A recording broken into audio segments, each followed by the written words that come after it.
Shalom, selamat pagi buat kita semua, Bapak Ibu yang terkasih di dalam Tuhan.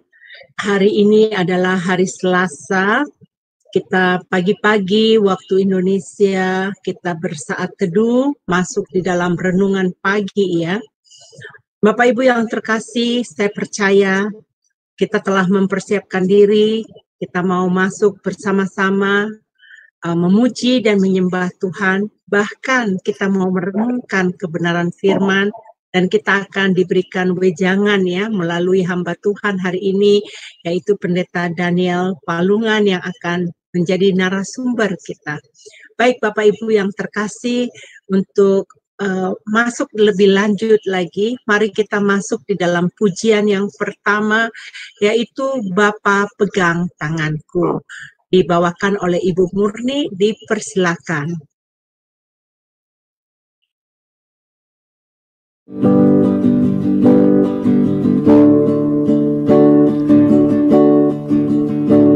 Bapa pegang tanganku, Bapa ku rindu selalu berada dekatmu, melihat senyummu. Bapa, ku mengasihimu.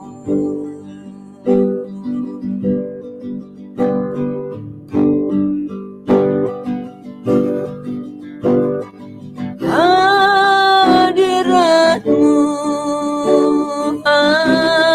hadiratmu membawa kesembuhan bagiku. Hadiratmu, hadiratmu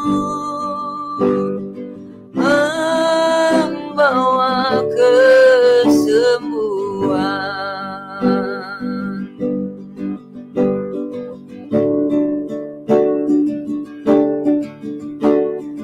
Bapa pegang tanganku,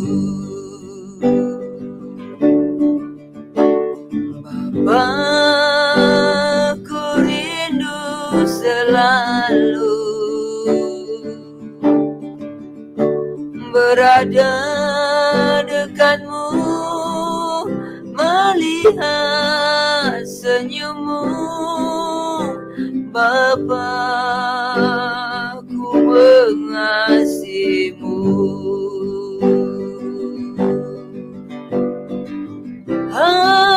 Hadiratmu, hadiratmu membawa kesembuhan bagiku. Hadiratmu, hadiratmu membawa kesembuhan.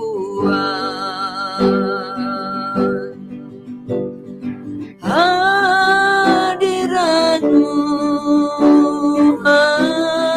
hadiratmu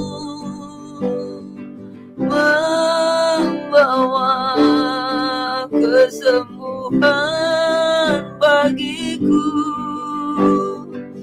Hadiratmu, hadiratmu membawa kesembuhan,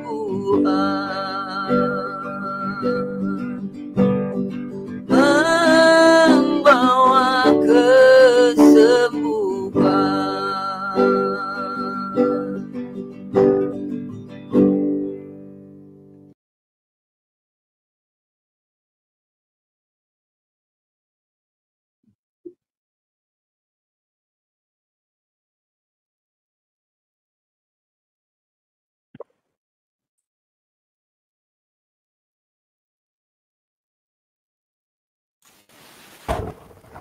Suaranya Ibu Heni kurang dengar. Oh, saya di mute, maaf ya. Baik, Bapak Ibu yang terkasih, terima kasih untuk Ibu Murnik yang tadi telah membawakan pujian penyembahan buat kita ya. Pujiannya itu membawa berkat pemulihan dalam hidup kita. Kita percaya di dalam hadirat Tuhan kita menemukan terobosan-terobosan yang sangat luar biasa. Tema hari ini yang berkata adalah orang yang duduk dalam lindungan Tuhan itu di kita hari ini adalah part yang ketiga di sesi yang ketiga. Sebelum kita mendengarkan firman Tuhan, saya mau berdoa terlebih dahulu. Mari Bapak Ibu kita bersatu hati berdoa ya. Bapa Sorgawi, Bapa yang kami sembah di dalam nama Tuhan Yesus, kami sungguh bangga memiliki Allah yang begitu memperhatikan kebutuhan kehidupan kami. Bapa yang Engkau sungguh mulia, sungguh perkasa, sungguh agung Engkau ya Bapa. Bapa, Engkau mengajari kami untuk hidup bersekutu dengan Engkau. Melalui Zoom Sema Adonai, renungan pagi setiap hari Senin sampai Sabtu ya Bapa. Kami mau Bapa bergaul intim dengan Engkau. Oh Bapa, Engkau telah mengirimkan hamba-hamba Tuhan yang menyampaikan isi hatimu. Bahkan hari ini Tuhan, hamba-Mu Pendeta Daniel Malungan yang baru kembali dari Aceh. Di dalam keletihannya saat ini, dia melayani Engkau ya Bapa. Bapa, kami memohon sebagai umat kudus-Mu, biarlah Bapa kesegaran Engkau berikan kepada hamba-Mu. Mampukan dia Bapa untuk menyampaikan isi hati-Mu, apa yang telah Engkau taruh di dalam hati dan pikirannya ya Bapa. Biarlah bisa dia sampaikan oleh pertolongan Roh Kudus. Bapa, kami tahu bahwa Engkau sungguh dahsyat. Engkau akan mengaruniakan Tuhan kepada hamba-Mu ini. Double portion Tuhan. Berkat-berkat mengalir. Hikmat-Mu ada dalam hidupnya saat ini. Dan biarlah firman itu Tuhan memberikan makanan jasmani dan rohani di dalam kehidupan kami. Karena berkat-Mu Tuhan komplit ya Bapa. Bukan hanya rohani kami, tapi jasmani kami. Dikala kami bersekutu dengan Engkau ya Bapa, ada janji berkat-Mu di dalam kehidupan kami ya Bapa. Bapa Surgawi, ini kami Tuhan, kami menyediakan hati kami membukakan segala keberadaan kami saat ini untuk menerima kebenaran firman-Mu. Terima kasih Bapa, di dalam nama Tuhan Yesus kami mengucap syukur. Haleluya. Amin. Kepada hamba Tuhan, Pendeta Daniel, kami mempersilakan.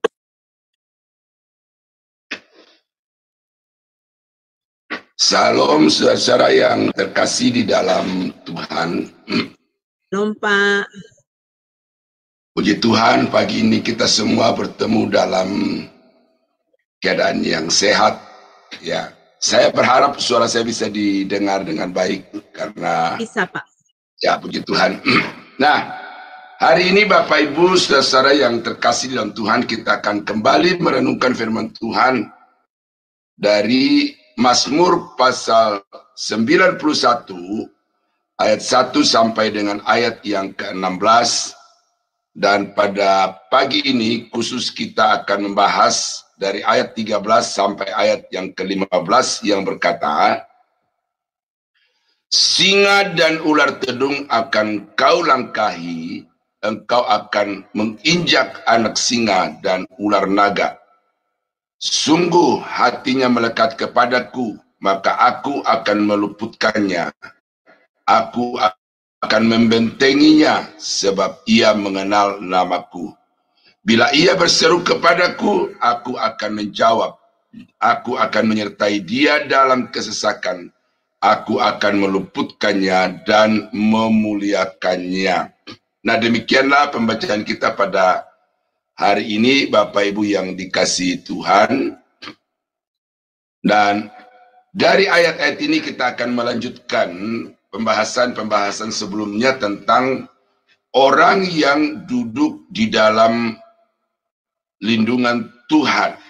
Ini topik besar dari Mazmur 91 yang akan kita gali berdasarkan dengan poin-poin yang ada di dalamnya. Dan pada hari ini kita akan melihat apa akibat kalau orang itu duduk senantiasa bermalam di dalam lindungan dan naungan Tuhan yang Maha Kuasa. Maka dari bacaan kita tadi, ayat yang ke-13 sampai dengan ayat yang ke-15, itu dikatakan bahwa ia memiliki kuasa atas si jahat. Ya, orang yang duduk di dalam lindungan yang Maha Kuasa itu akan mendapatkan kuasa, kekuatan yang luar biasa, yang dahsyat dari Tuhan, sehingga binatang-binatang buas, binatang-binatang yang mematikan itu justru akan bertekuk di bawah telapak kakinya. Di dalam ayat yang ke-13 dikatakan, singa dan ular tedung akan kau langkahi, engkau akan menginjak anak singa dan ular naga. Nah, ini hewan-hewan yang disebutkan di dalam ayat yang ke-13 ini adalah hewan-hewan yang mematikan, hewan-hewan yang ganas. Tetapi sekaligus ini juga merupakan simbolisasi dari kuasa-kuasa jahat. Kalau kita baca di dalam Alkitab itu, ya, ular itu kita baca di dalam Kejadian pasal 3, bagaimana dia telah memangsa manusia pertama yang diciptakan Tuhan dan ditempatkan Tuhan di tengah-tengah dunia ini untuk menjadi mitranya mengelola alam semesta ini. Dan dengan ular ini, maka manusia itu telah digagalkan untuk menjadi mitra kerja Tuhan. Dan singa itu kalau kita baca di dalam 1 Petrus pasal 5 dikatakan, berjaga-jagalah, berwaspadalah, karena iblis bagaikan singa yang berngaum-ngaum, beridar-idar untuk mencari orang yang hendak ditelannya. Nah, jadi kita melihat saudara bahwa kedua binatang ini pada satu sisi adalah binatang yang real, yang literal, yang apa adanya. Dan dalam keadaan yang literal pun kita melihat bahwa binatang ini adalah binatang yang sangat berbahaya, yang mengancam nyawa manusia. Dan sudah banyak kita saksikan itu, baik di berita-berita maupun di YouTube ataupun dalam kehidupan sehari-hari, bagaimana kedua binatang ini itu telah memakan dan mengenyahkan manusia dari atas muka bumi ini.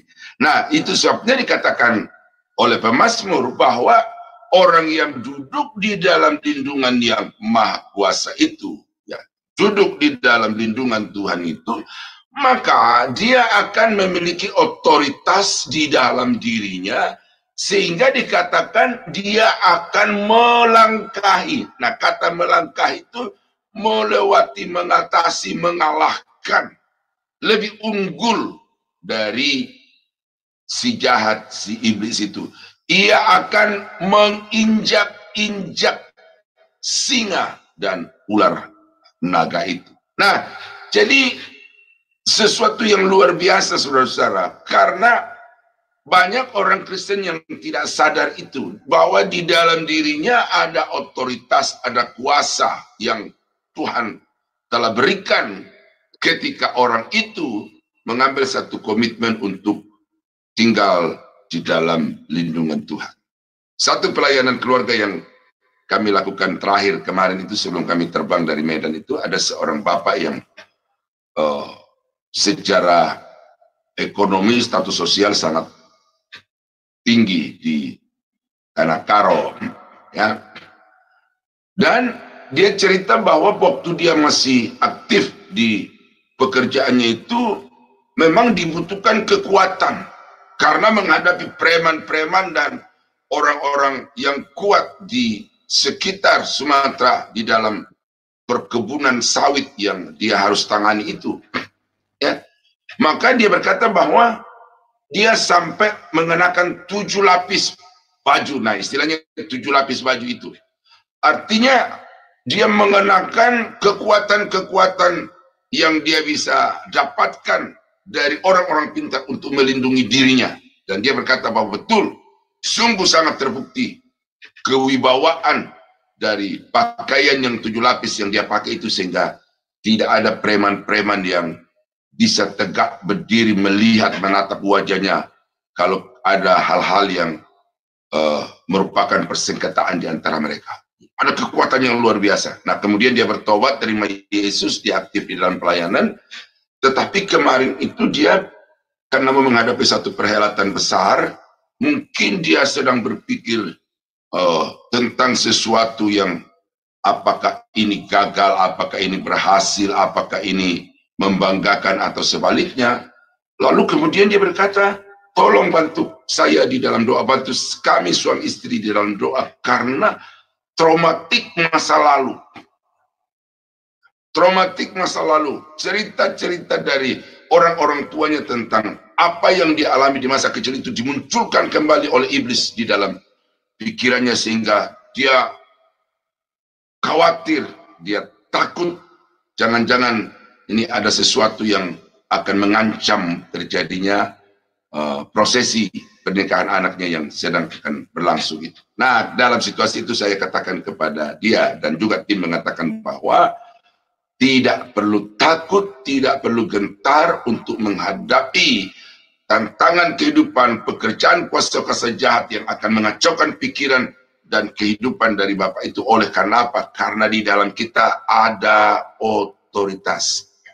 Kuasa yang ada di dalam kita, yaitu Roh Kudus, yaitu firman Allah, yaitu Yesus, itu lebih besar kuasanya daripada kekuatan yang ada di atas muka bumi ini. Malaikat itu adalah makhluk yang diciptakan oleh Tuhan yang sama sekali tidak punya daya apa-apa untuk melawan Tuhan Yesus, untuk melawan kebenaran firman Allah, dan juga untuk melawan Roh Kudus yang ada di dalam diri saudara. Nah, jadi bernaung di dalam lindungan Tuhan yang Maha Kuasa itu artinya bahwa saudara senantiasa menjadikan Tuhan itu sebagai sandaran hidup saudara, sebagai kekuatan hidup saudara untuk menghadapi hidup ini, dan tidak mengandalkan kekuatan atau pikiran sendiri.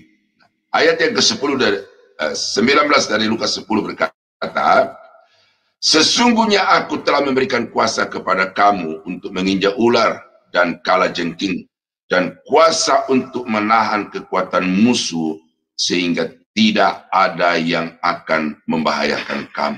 Nah, ini kisah tentang Yesus mengutus murid-muridnya itu, lalu sesudah pelayanan mereka kembali dengan laporan yang begitu menggembirakan, bahwa bahkan kami melihat itu iblis seperti api jatuh dari langit itu. Nah, apa sebabnya mujizat-mujizat seperti itu terjadi di dalam kehidupan para murid? Adalah karena mereka dilengkapi dengan kuasa. Nah, hal ini saya sampaikan kepada Bapak Ibu, saudara-saudara yang terkasih, karena ada banyak orang sekarang ini yang menganggap bahwa pendeta A hanya pendeta B, hanya pendeta C yang bisa mendoakan orang sakit dan orang sakit sembuh.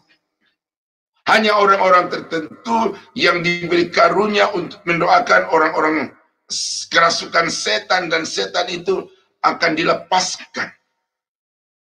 Dan anehnya lagi juga ada banyak pendeta-pendeta yang memposisikan diri sebagai orang yang punya otoritas itu selalu.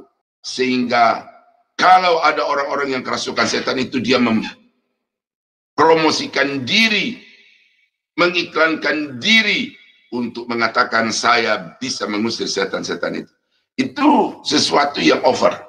Tetapi yang saya mau katakan kepada Bapak Ibu adalah bahwa asalkan saudara percaya Yesus itu sebagai Tuhan dan Juru Selamat, asalkan saudara senantiasa merendahkan hati di bawah tangan Tuhan yang kuat, maka bukan hanya pendeta, bukan hanya aktivis gereja, tetapi saudara pun bisa mengalahkan dan menghancurkan pekerjaan setan itu. Nah, oleh karena itu maka sebagai jemaat Tuhan, saudara harus senantiasa mempertaruhkan hidup saudara ke dalam tangan Tuhan yang maha kuat dan penuh kuasa itu. Itu yang pertama pada pagi hari ini, bahwa orang yang duduk di dalam lindungan Tuhan, dia akan menang atas serangan kuasa-kuasa jahat. Nah, yang kedua, di dalam ayat yang ke-15, ayat yang ke-15 dikatakan, bila ia berseru kepadaku, aku akan menjawab.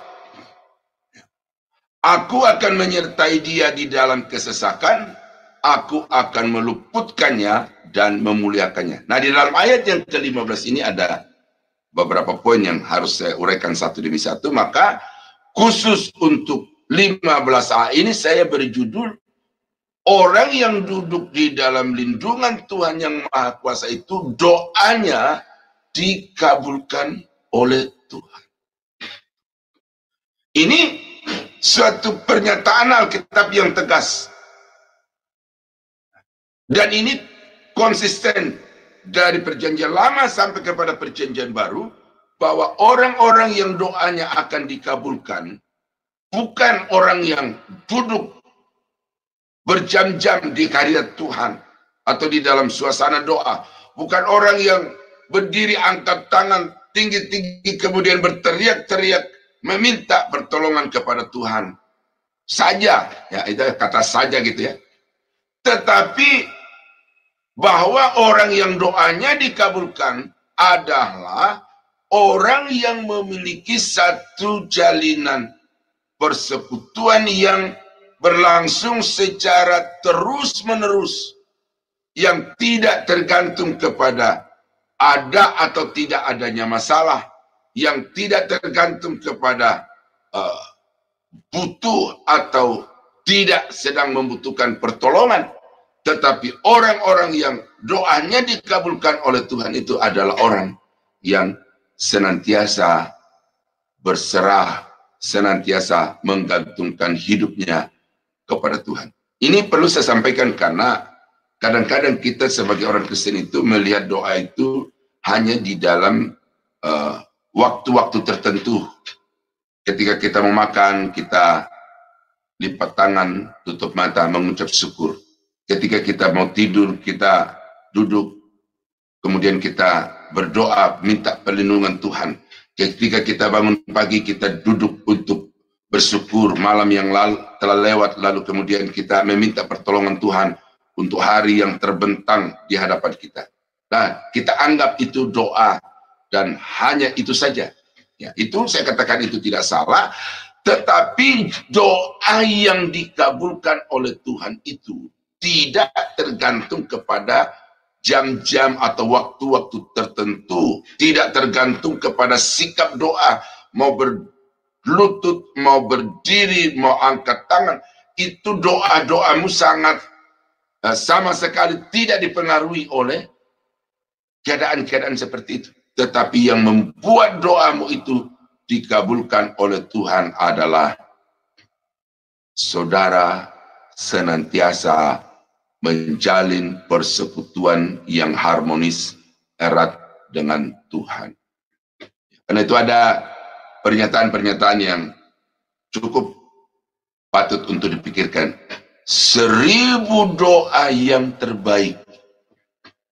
1000 doa yang terbaik. Maksudnya di sini kata-kata, sikap, pola-pola, ya, akan kalah oleh satu ketaatan terhadap perintah firman Tuhan.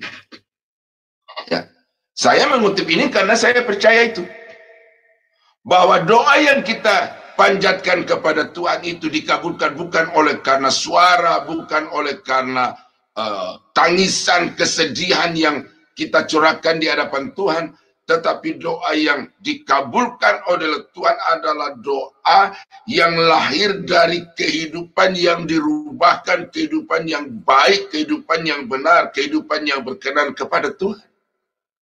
Itu sebabnya banyak ayat di dalam perjanjian baru tentang doa ini. Apabila kamu berdiri untuk berdoa, kamu teringat sesuatu dalam hatimu, tinggalkan dulu persembahanmu itu.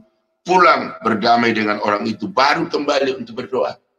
Apabila kamu berdiri untuk berdoa, ampunilah orang yang bersalah kepada kamu, supaya Bapamu yang di surga itu juga mengampuni kamu. Sesungguhnya tangan Tuhan tidak kurang panjang untuk menolong, telinganya tidak kurang tajam untuk mendengar, tetapi yang merupakan pemisah antara kamu dengan Tuhan ialah segala dosa. Nah, jadi doa itu, saudara-saudara sekalian, ini harus kita lihat itu di dalam perspektif yang lebih luas. Bukan hanya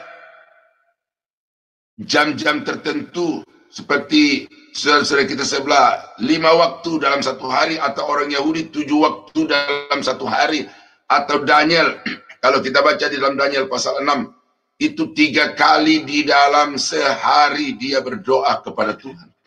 Nah, khusus untuk Daniel itu saya mau uraikan sedikit di sini, yaitu bahwa Daniel berdoa bukan hanya 3 kali sehari ketika dia sedang menghadapi masalah, tetapi dikatakan di dalam ayat itu seperti yang biasa dia lakukan. Artinya bahwa Daniel ini menjadikan doa itu sebagai satu wujud ketergantungannya kepada Tuhan. Dia jadikan sebagai satu bukti bahwa dia mau berdiam di hadirat Tuhan, di dalam naungan Tuhan yang maha kuasa itu. Karena itu dikatakan seperti yang biasa dia lakukan itu.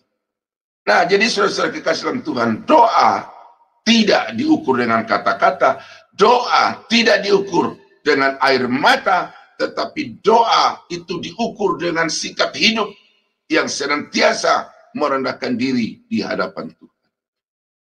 Mazmur 18 ayat yang ke-7. Ketika aku dalam kesesakan, aku berseru kepada Tuhan. Kepada Allahku aku berteriak, minta tolong. Ia mendengarkan suaraku dari baitnya. Teriakku minta tolong kepadanya sampai ke telinganya. Nah, ini kan yang kita harapkan, ya. Bahwa ketika kita dalam kesesakan, ketika kita di dalam pergumulan hidup, kita berseru, kita berdoa, lalu serta-merta Tuhan menjawab.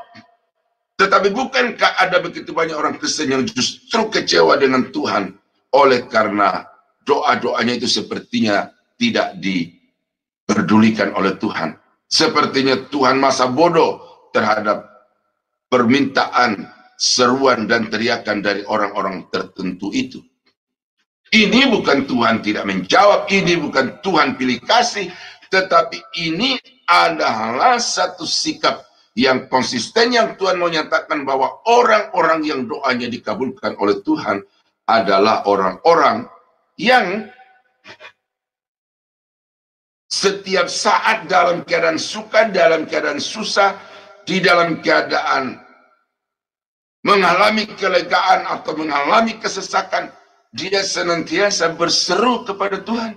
Karena bagi dia, Tuhan itu bukan hanya orang yang kita minta pertolongan sewaktu-waktu, tetapi Tuhan adalah pribadi yang kepadanya kita harus senantiasa mentautkan, menggantungkan kehidupan kita. Nah, jadi saudara-saudara kekasih, karena itu orang yang duduk di dalam lindungan Tuhan itu merupakan satu topik yang sangat perlu saudara pikirkan dan terapkan dalam hidup saudara kalau menginginkan supaya doamu itu dikabulkan oleh Tuhan.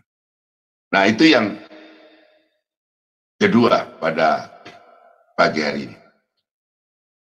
Yang ketiga, ya, orang yang duduk di dalam lindungan Tuhan, yang berkemah, yang bermalam di dalam naungan Tuhan yang Maha Kuasa itu dikatakan akan mendapat kekuatan dalam kesesakan. Akan mendapat kekuatan di dalam kesesakan. Ini satu hal yang berbeda dari poin selanjutnya, yaitu akan meluputkan dari kesesakan. Ini kekuatan ini, saudara, sesuatu berkat yang luar biasa yang kadang tidak disadari oleh banyak orang Kristen. Dia berpikir bahwa berkat Tuhan itu adalah dilepaskan saja dari masalah-masalah persoalan. Ya. Berkat Tuhan atau pertolongan Tuhan itu hanya ketika kita butuh sesuatu, maka sesuatu itu serta-merta diberikan oleh Tuhan. Tetapi kekuatan di dalam kesesakan itu adalah berkat yang luar biasa. Saya mau kasih satu contoh konkretnya. Kami dalam perjalanan misi ini butuh dana yang besar. Ya, untuk makan, untuk transport, lalu untuk memberikan konsumsi kepada anak-anak sekolah yang kami layani, orang-orang dalam penjara yang kami layani, dan juga jemaat-jemaat yang hadir untuk ikut seminar. Butuh dana yang besar. Nah, kami berdoa, kami berangkat dengan dana yang masih kurang. Tapi dengan iman dan puji Tuhan, ketika kami kembali kemarin itu, kami coba diskusi, itu ternyata ada kelebihan. Nah, itu dijawab seketika. Tetapi ada sesuatu berkat yang mungkin teman-teman tidak tahu, tetapi kemudian akhirnya dikasih tahu bahwa ketika kita dalam pelayanan perjalanan melintasi jarak yang begitu jauh, kemudian dengan situasi perjalanan yang begitu melelahkan, ya, dari pagi sampai malam kita melayani, itu dari manakah kita mendapatkan kekuatan itu?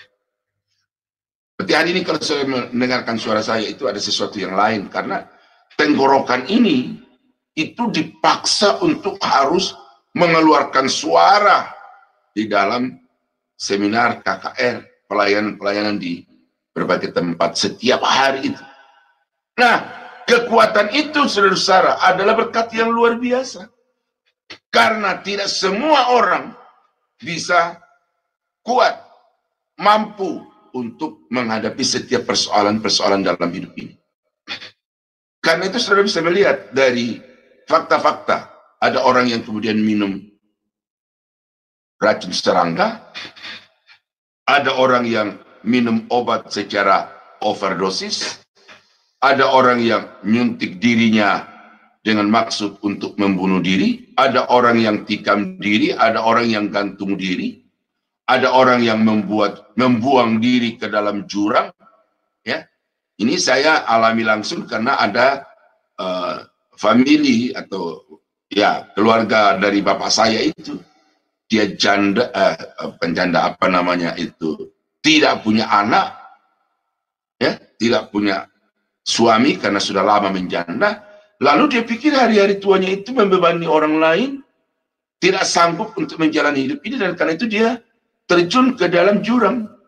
Ya, itu nyata. Karena itu saya katakan bahwa banyak orang yang tidak memiliki kekuatan untuk menghadapi tantangan itu. Ada orang yang menunjukkan ketidakmampuannya menghadapi tantangan dengan minta pertolongan atau minta kekuatan dari kuasa-kuasa gelap. Datang ke dukun, minta pertolongan orang-orang pintar dan lain sebagainya. Itu adalah satu refleksi dari kehidupan yang rapuh. Ya. Ada banyak orang Kristen juga yang kemudian meninggalkan gereja, meninggalkan Tuhan, berpaling kepada dukun-dukun oleh karena tidak kuat untuk menjalani, menghadapi kenyataan hidup ini. Inilah yang saya katakan bahwa mendapatkan kekuatan dalam satu masalah itu sebenarnya adalah berkat yang luar biasa. Saudara-saudara, hari ini saya sedang bergumul karena adik saya meninggal. Tadi malam saya dengar berita itu dan akan dibawa dari Malaysia ke Toraja. Nah, saya ingat istrinya, dia petani biasa. Anaknya sedang kuliah di jurusan pertambangan di Yogyakarta, membutuhkan biaya yang begitu besar. Nah, saya bisa bayangkan adik ipar saya ini akan menghadapi suatu pergulatan kehidupan yang luar biasa. Suaminya yang selama ini menjadi andalan untuk membiayai semua kehidupannya di kampung dan juga untuk anaknya kuliah di Jogja itu, tiba-tiba dia dipanggil oleh Tuhan tanpa sakit, tanpa dia tidur, dibangunkan pagi untuk pergi kerja, ternyata dia sudah tidak bangun-bangun lagi. Nah, anak ponakan saya, anaknya yang pertama itu yang begitu dekat dengan saya juga, ini menjadi pergumulan saya. Bagaimana dia akan menghadapi realita hidup ini? Harapan dan cita-citanya yang dia perjuangkan sudah beberapa tahun di Yogyakarta itu, masihkah bisa berlanjut untuk dia sampai kepada akhir dari program studinya itu? Ini sedang saya doakan. Tadi pagi ketika saya bangun, saya berkata, Tuhan, adik saya, ponakan saya ini, kasih dia kekuatan untuk menghadapi realita kehidupan ini. Dan ini saudara, jangan saudara melihat berkat Tuhan itu hanya dari uang, hanya dari kedudukan, hanya dari materi yang saudara miliki. Tetapi lihatlah berkat Tuhan itu di dalam kekuatan menghadapi setiap tantangan pergumulan di dalam hidup ini.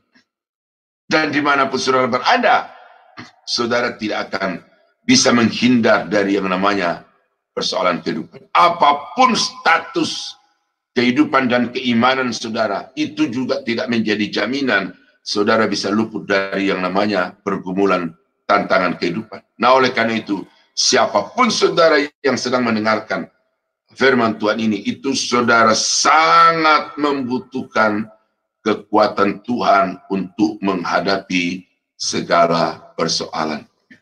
Dalam pengalaman pastoral, banyak ibu-ibu yang menangis oleh karena suami yang bukan saja tidak mau datang ke gereja, tetapi perilakunya tidak mencerminkan sebagai orang Kristen. Nah, ini mohon didoakan saudara, karena ini temuan yang saya temukan di dalam pelayanan misi ini, bahwa orang-orang Sumatera Utara yang Kristen itu dan juga di daerah Aceh itu, yang ya pokoknya gereja-gereja di sana itu yang kami layani, itu suaminya datang antar istrinya ke gereja, tetapi sesudah dia turunkan istrinya itu dari motor atau dari mobil, suaminya pulang. Lalu saya tanya kepada mereka, apa yang dia lakukan? Itu mereka pergi nongkrong di Lapo, bersenang-senang dengan teman-temannya di sana, menyanyi lagu-lagu daerah, lalu kemudian sambil minum-minum tuak. Tuh. Jadi bagi ibu-ibu di sana itu satu pergumulan.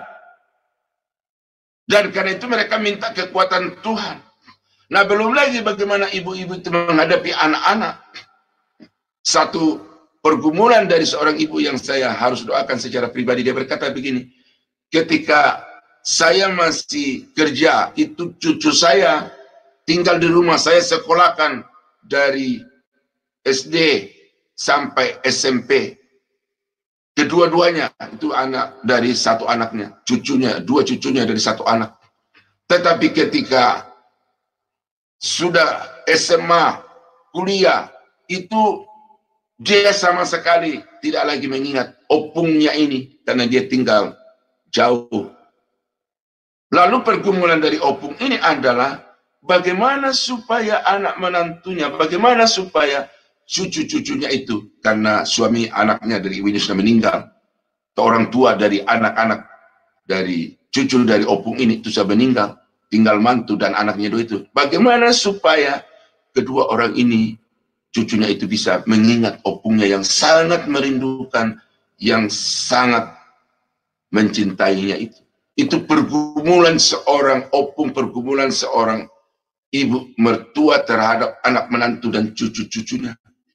Belum lagi menghadapi anak-anak yang nakal, cucu-cucu yang nakal. Bukankah itu merupakan satu pergumulan nyata di dalam kehidupan setiap orang? Dan ada banyak orang yang tidak kuat untuk menghadapi itu. Sehingga dengan demikian dia melakukan satu kompensasi-kompensasi yang sebenarnya justru semakin menjerumuskan ke dalam persoalan. Nah, jadi saudara-saudara kekasih dalam Tuhan, kekuatan itu berkat Tuhan. Ya.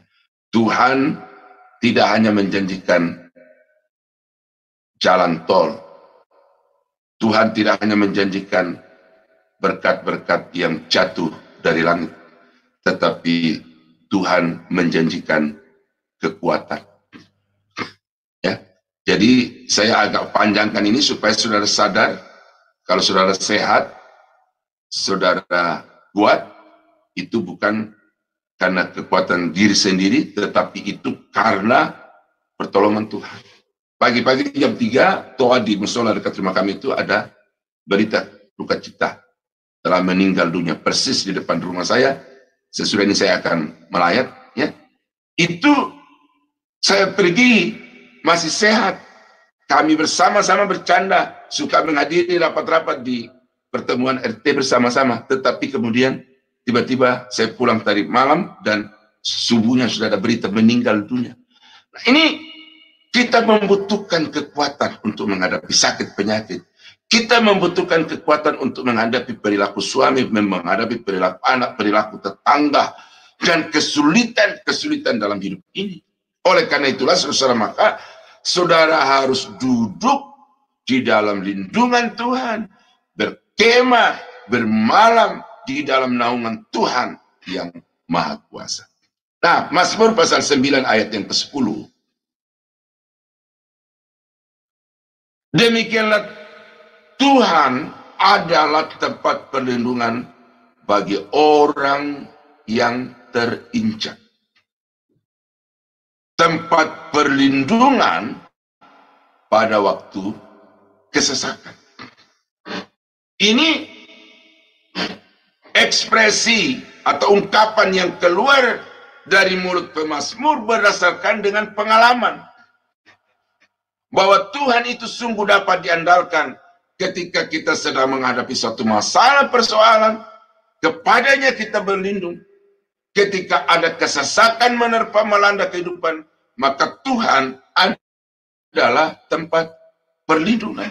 Karena itu banyak mazmur yang kemudian melahirkan lagu-lagu rohani yang sangat menguatkan bahwa Tuhan itu gunung batu, Tuhan itu tempat perlindungan, Tuhan itu kota benteng dan lain sebagainya. Dan saudara, karena itu maka ketika saudara sedang menghadapi satu masalah persoalan hidup, jangan lari kepada siapapun. Saudara boleh punya koneksi jenderal-jenderal. Saudara boleh memiliki perusahaan yang raksasa. Saudara boleh memiliki segala sesuatu di dalam hidup ini.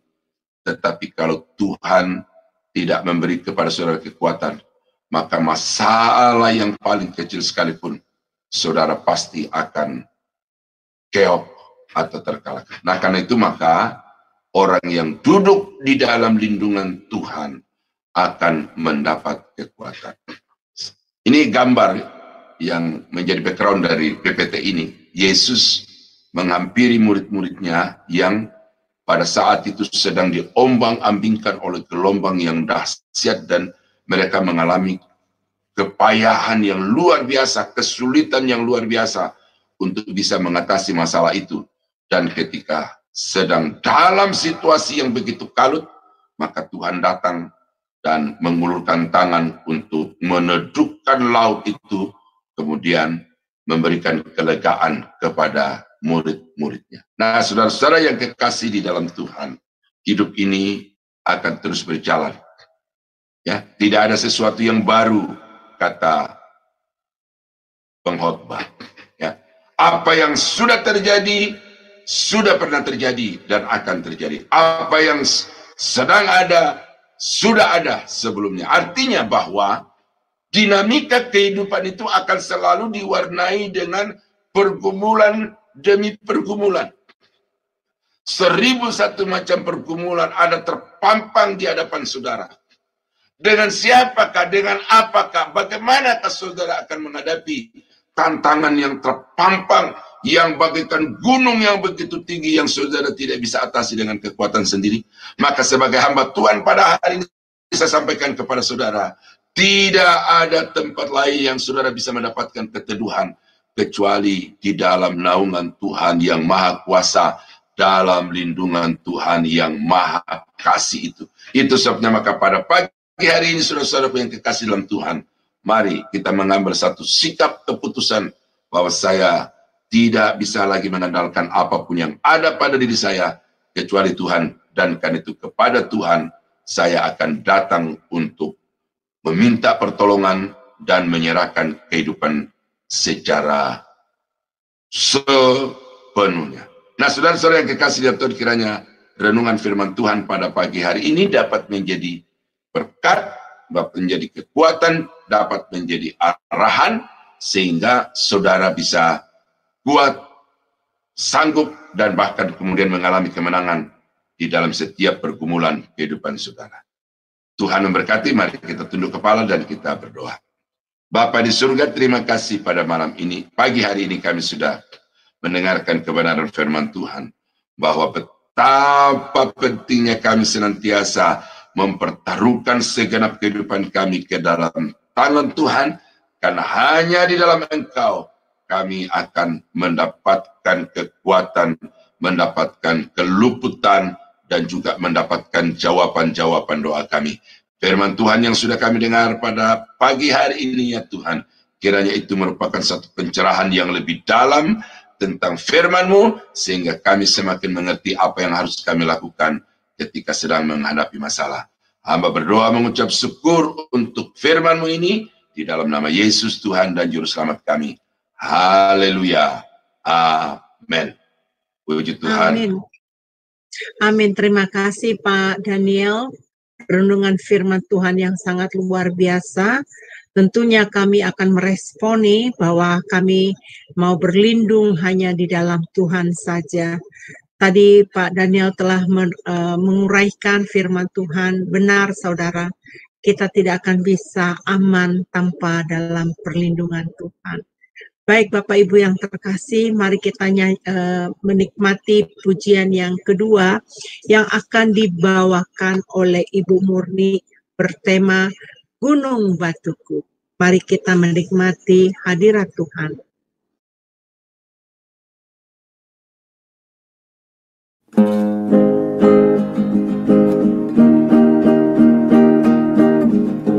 Bahwa Tuhan juga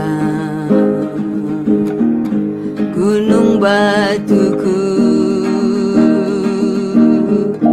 bahwa Tuhan juga kota bentengku, bahwa Tuhan juga penolongku, yaitu Allahku dan gunung batuku, bahwa Tuhan juga gunung batuku,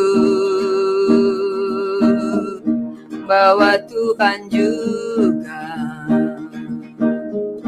kota bentengku, bahwa Tuhan juga penolongku, yaitu Allahku dan gunung batuku. Aku percaya akan Dia, batu perisaiku. Aku percaya akan Dia, tanduk selamatku. Aku percaya akan Dia, tempat perlindungan, tempat perlindunganku yang tinggi. Bahwa Tuhan juga gunung batuku, bahwa Tuhan juga kota bentengku, bahwa Tuhan juga penolong, yaitu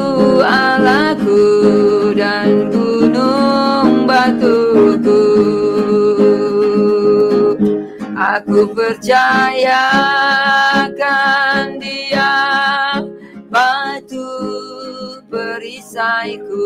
Aku percaya akan Dia, tanduk selamatku. Aku percaya akan Dia, tempat perlindungan, tempat perlindunganku yang tinggi. Aku percaya akan Dia, batu perisaiku. Aku percaya akan Dia, tanduk selamatku. Aku percaya akan Dia, tempat perlindungan, tempat perlindunganku yang tinggi, tempat perlindunganku yang tinggi.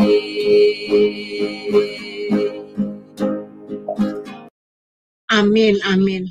Kita mengaminkan ya pujian itu ya, bahwa hanya Tuhan gunung batu kita. Bapak Ibu yang terkasih, besok hari Rabu kita akan berkumpul bersama-sama lagi di Jum Sema Adonai pukul 5.30 pagi. Besok akan dilayani oleh Pendeta Dedi Kurniawan yang bertema menguasai diri dalam segala hal. Ya, baik Bapak Ibu, kita akan mempersiapkan diri kita untuk menerima berkat dari hamba Tuhan, Pendeta Daniel Palungan. Dipersilakan, Pak. Bapa di surga, terima kasih untuk pimpinanmu di dalam renungan pagi Sema Adonai hari ini, karena Tuhan sudah memberkati kami melalui puji-pujian, juga melalui kebenaran firman-Mu. Sementara kami akan berpisah dari ruangan ini, kami akan kembali kepada aktivitas rutin kami setiap hari. Kiranya tangan Tuhan yang kuat menyertai kami, sehingga apa yang kami kerjakan hari ini dapat berhasil untuk kemuliaan nama Tuhan.